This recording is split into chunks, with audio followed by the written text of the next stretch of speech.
মৰমৰ ছাত্ৰ-ছাত্ৰীসকল, আজি আমি আলোচনা কৰিম ষষ্ঠ শ্ৰেণীৰ সমাজ বিজ্ঞানৰ লেচন 7ৰ মানুহৰ জীৱন প্ৰণালীৰ বিকাশ নামৰ পাঠটিৰ সকলো পাঠভিত্তিক প্ৰশ্ন উত্তৰ আৰু পৰীক্ষাত আহিবলগীয়া গুৰুত্বপূৰ্ণ প্ৰশ্ন উত্তৰসমূহ অতি সহজ আৰু চুটিকৈ আলোচনা কৰিম। তো ছাত্ৰ-ছাত্ৰীসকল, তোমালোকে ভিডিঅ'টো স্কিপ নকৰাকৈ লাষ্টলৈকে চাই থাকিবা। তো এতিয়া আমি অনুশীলনীৰ প্ৰশ্ন উত্তৰসমূহ আলোচনা কৰিম। তো অনুশীলনী 1ত 1 নম্বৰত কি কৈছে, তলৰ প্ৰশ্নবোৰৰ উত্তৰ দিয়া। ইয়াৰ ক নম্বৰ কুৱেশ্যনটোত কি কৈছে, আদিম মানুহে কি কি বস্তু খাদ্য হিচাপে গ্ৰহণ কৰিছিল। তো ইয়াৰ উত্তৰত তোমালোকে লিখিবা, আদিম মানুহে গছৰ ফল-মূল, গুটি, পাত, ডাল, কেঁচা মাংস, মাছ, মৌ ইত্যাদি খাদ্য হিচাপে গ্ৰহণ কৰিছিল। কি আদিম মানুহসকলে গছৰ ফল-মূল, গুটি, পাত, ডাল, কেঁচা মাংস, মাছ, মৌ ইত্যাদি খাদ্য হিচাপে গ্ৰহণ কৰিছিল।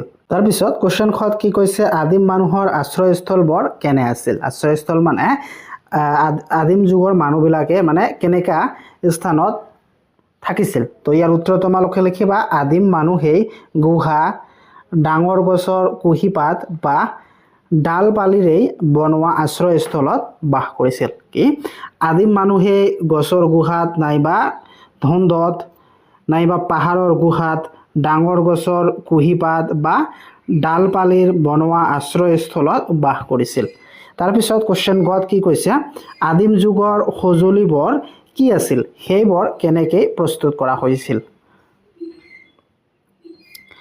কুৱেশ্যন গত কি কৈছে, আদিম যুগৰ সঁজুলিবোৰ কি আছিল, সেইবোৰ কেনেকৈ প্ৰস্তুত কৰি লৈছিল। তো উত্তৰত তোমালোকে লিখিবা, আদিম যুগৰ মানুহে পাথৰ, হাড় আৰু কাঠৰ পৰা তৈয়াৰী সঁজুলি ব্যৱহাৰ কৰিছিল।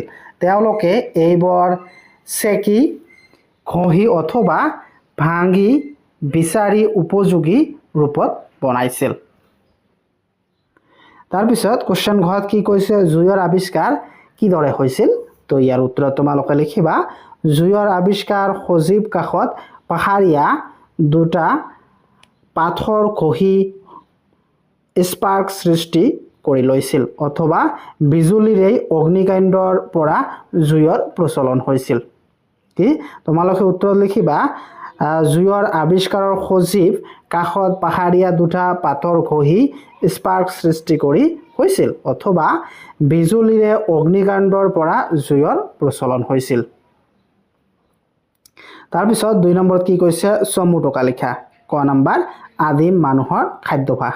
তো উত্তৰত লিখিবা, আদিম মানুহে প্ৰাকৃতিকভাৱে লাভ কৰা খাদ্য যেনে ফল-মূল, গুটি, পাত, কেঁচা মাছ, মাংস খাইছিল। সময়ৰ সৈতে সঁজুলি ব্যৱহাৰ কৰি চিকাৰ কৰা আৰু জুইত ৰন্ধা খোৱাৰ অভ্যাস গঢ়ি উঠিছিল। তাৰপিছত খত কি কৈছে, আদিম মানুহৰ আশ্ৰয়স্থল। তো ইয়াৰ উত্তৰত লিখিবা, আদিম মানুহে গছৰ তলত, গুহাত অথবা পাতৰ জোপাৰ নিচেই তলত আশ্ৰয় ল'বলৈ ধৰিছিল। সময়ৰ পাছত তেওঁলোকে মাটিৰে ঘৰ বনাবলৈ শিকিছিল। তাৰপিছত 3 নম্বৰ কুৱেশ্যনত কি কৈছে, জুইৰ আৱিষ্কাৰে আদিম মানুহৰ জীৱনলৈ কিদৰে পৰিৱৰ্তন আনিছিল, বহলাই লিখা। তো উত্তৰত লিখিবা, জুইৰ আৱিষ্কাৰে আদিম মানুহৰ জীৱনত এক ডাঙৰ পৰিৱৰ্তন আনিছিল। জুইৰ দ্বাৰা তেওঁলোকে খাদ্য ৰন্ধা, জংলী জন্তুৰ পৰা আত্মৰক্ষা, ঠাণ্ডাৰ পৰা ৰক্ষা আৰু পোহৰ লাভ কৰিছিল। লগতে জুইৰ সহায়ত ধাতু গলাই নতুন সঁজুলি প্ৰস্তুত কৰা সম্ভৱ হৈছিল। তো এতিয়া আমি অনুশীলনী 2ৰ প্ৰশ্ন উত্তৰখিনি আলোচনা কৰিম। ইয়াৰ 1 নম্বৰৰ কত কি কৈছে, মানুহে পোষা প্ৰথম জন্তুবিধ কি আছিল। তো ইয়াৰ উত্তৰত তোমালোকে লিখিবা, কি কুকুৰ। মানুহে পোষা প্ৰথম জন্তুবিধ আছিল কুকুৰ। তাৰপিছত খত কি কৈছে, পশুপালনৰ যুগ কেনেদৰে আৰম্ভ হৈছিল। তো ইয়াৰ উত্তৰত তোমালোকে লিখিবা, মানুহে খাদ্যৰ বাবে জন্তু বধৰ লগতে কিছুমান জন্তু পোহা ধৰিলে ইয়াৰে আৰম্ভ হয় পশুপালন। তেওঁলোকে গৰু, ছাগলী, ভেড়া ইত্যাদি জন্তু পোহাবলৈ ধৰিছিল। তাৰপিছত 2 নম্বৰত কি কৈছে, কৃষিৰ অৱস্থান আৰু বিকাশ কিদৰে হৈছিল। তো উত্তৰত লিখিবা, গছৰ পৰা ফল-মূল সংগ্ৰহৰ সময়ত মানুহে গছৰ বীজৰ পৰা আৰু গজাৰ প্ৰক্ৰিয়া অৱলোকন কৰে।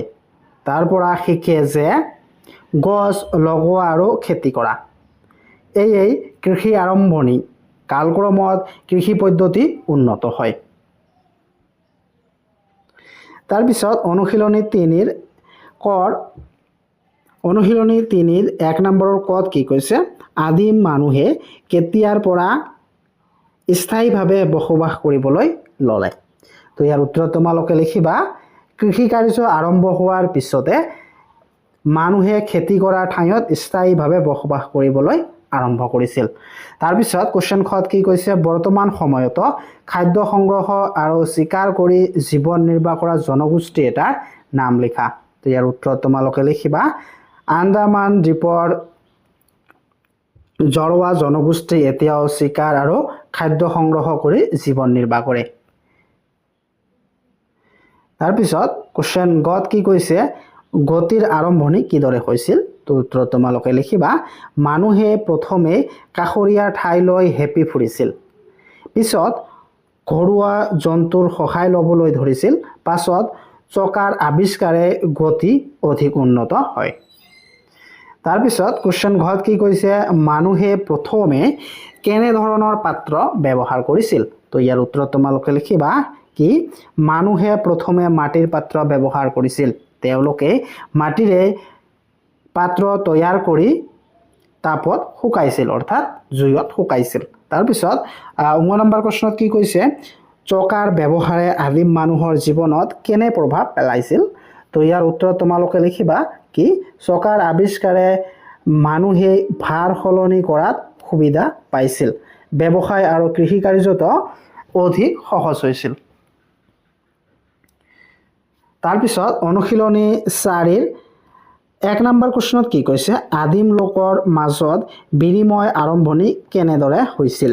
তো ইয়াৰ উত্তৰ তোমালোকে লিখিবা কি যেতিয়া মানুহে অধিক খাদ্য বা সামগ্ৰী উৎপাদন কৰিলে তেতিয়া তেওঁলোকে সেইবোৰ আন লোকৰ সৈতে বা অন্যান্য বস্তুৰ বিনিময় দিছিল। এইভাৱে বা এইদৰে বিনিময় প্ৰথাৰ আৰম্ভণি হৈছিল। তাৰপিছত 2 নম্বৰ প্ৰশ্নত কি কৈছে অতীতত প্ৰথম বাণিজ্য কেন্দ্ৰবোৰ কিদৰে গঢ়ি উঠিছিল। তো ইয়াৰ উত্তৰ তোমালোকে লিখিবা কি বিনিময় ব্যৱস্থাৰ ফলত মানুহে কোনো নিৰ্দিষ্ট স্থানত সামগ্ৰী লেনদেন কৰিবলৈ জড়ো হয়। এই স্থলসমূহ কালক্ৰমে বাণিজ্য কেন্দ্ৰ হিচাপে গঢ়ি উঠে। তাৰপিছত 3 নম্বৰ প্ৰশ্নত কি কৈছে আদিম যুগৰ অৱশিষ্ট উদ্ধাৰ হোৱা ভাৰতৰ কেইখনমান ঠাইৰ নাম উল্লেখ কৰা। তো ইয়াৰ উত্তৰত লিখিবা ভাৰতত আদিম যুগৰ অৱশিষ্ট উদ্ধাৰ হোৱা কেইখনমান ঠাই হৈছে ভীমবেটকা বৰ্তমান মধ্যপ্ৰদেশ, হুনচগি কৰ্ণাটক, আদি চনাল্লুৰ তামিলনাডু আৰু বেলান উপত্যকা এইটো হৈছে উত্তৰ প্ৰদেশ। তো ছাত্ৰ ছাত্ৰীসকল যদি ভিডিঅ'টো ভাল লাগে এটা লাইক কৰি দিবা।